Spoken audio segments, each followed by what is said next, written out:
नमस्कार मित्रांनो.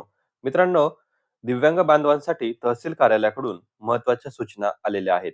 तर त्या सूचना नेमक्या काय आहेत?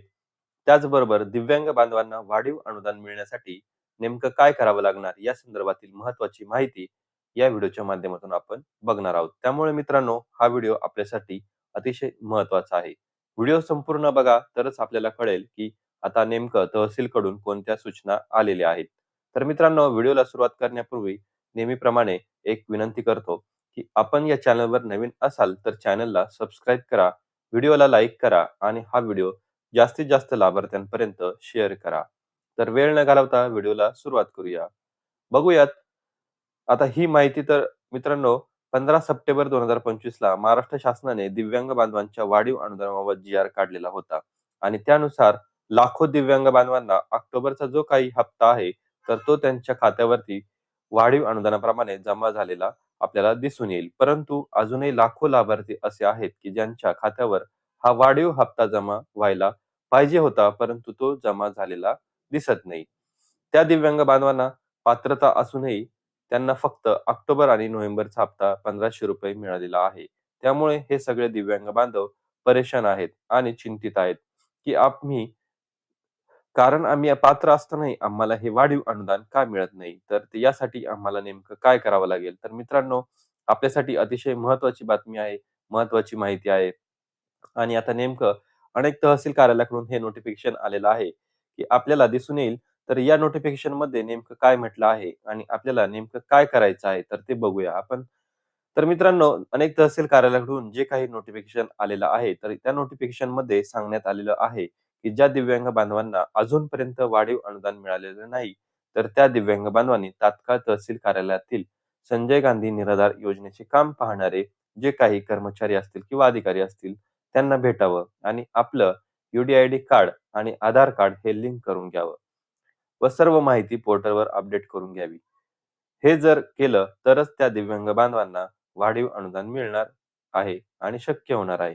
तर अशा प्रकारे नोटिफिकेशन अनेक तहसील कार्यालयाकडून आलेलं आहे. त्याचबरोबर आपल्यालाही तालुक्यातील तहसील कार्यालयाकडून अशा प्रकारचं नोटिफिकेशन आलेलं असेल, परंतु आपल्यापर्यंत ते पोहोचलेलं नसेल, तर ही अडचण येऊ शकते. परंतु मित्रांनो, आता आपल्याला माहिती आलेली आहे, की तहसील कार्यालयाकडून अशा प्रकारचं नोटिफिकेशन आलेलं आहे. कारण विधिमंडळाचे जे काही अधिवेशन सुरू आहे, तर त्या अधिवेशनामध्ये हा प्रश्न चर्चेला गेला होता. लाखो दिव्यांग बांधवांशी असं आशा आहे, हे पात्र असूनही त्यांना लाभ मिळालेला नव्हता. तर याची दखल मुख्यमंत्री देवेंद्र फडणवीस यांनी घेतलेली आहे आणि त्यानुसार सर्व जिल्हाधिकारी कार्यालय त्याचबरोबर तहसील कार्यालयांना आदेश देण्यात आलेले आहे. त्यामुळे मित्रांनो, आता तहसील कार्यालयाकडून घाईघाईने का होईना जे काही दिव्यांग बांधव आहेत, तर त्यांची माहिती वेबसाईटवरती अपडेट करणं सुरू झालेलं आहे आणि त्यांचे जे काही यू-डी-आय-डी कार्ड आहे, तर ते यू-डी-आय-डी कार्ड आणि आधार कार्ड यांचे लिंक करणे सुरू झालेले आहे. त्यामुळे मित्रांनो, आपल्यापर्यंत तहसीलचे नोटिफिकेशन आलेलं नसेल, तरी पण आपण काय करायचं आहे, तहसीलला जायचं आहे. सोबत आपलं आधार कार्ड, त्याचबरोबर यू-डी-आय-डी कार्ड घेऊन जायचं आहे.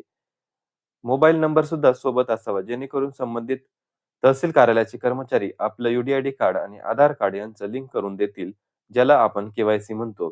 त्याचबरोबर आपलं यू-डी-आय-डी कार्डची जी काही माहिती आहे, तर ती वेबसाईटवर अपडेट सुद्धा करून देतील. तर मित्रांनो, अशा प्रकारच्या महत्त्वाच्या सूचना आता जवळपास सगळ्याच तहसील कार्यालयाकडून आलेल्या आहेत. त्यामुळे मित्रांनो, आपल्याला आता शांत बसून चालणार नाही आणि जर आपल्याला वाढीव अनुदान पाहिजे असेल आणि ते वाढीव अनुदान पुढे सुरळीत चालू ठेवायचं असल्यास किंवा मिळवायचं असल्यास आपल्याला जर वाटत असेल, तर यासाठी आता आपल्याला तात्काळ निर्णय घ्यावा लागेल आणि आजपासूनच ही तयारी करावी लागेल आणि तहसील कार्यालयाला भेट द्यावी लागेल.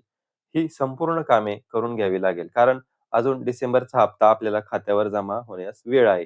तत्पूर्वी जर आपण ही सर्व कामे करून घेतली, तर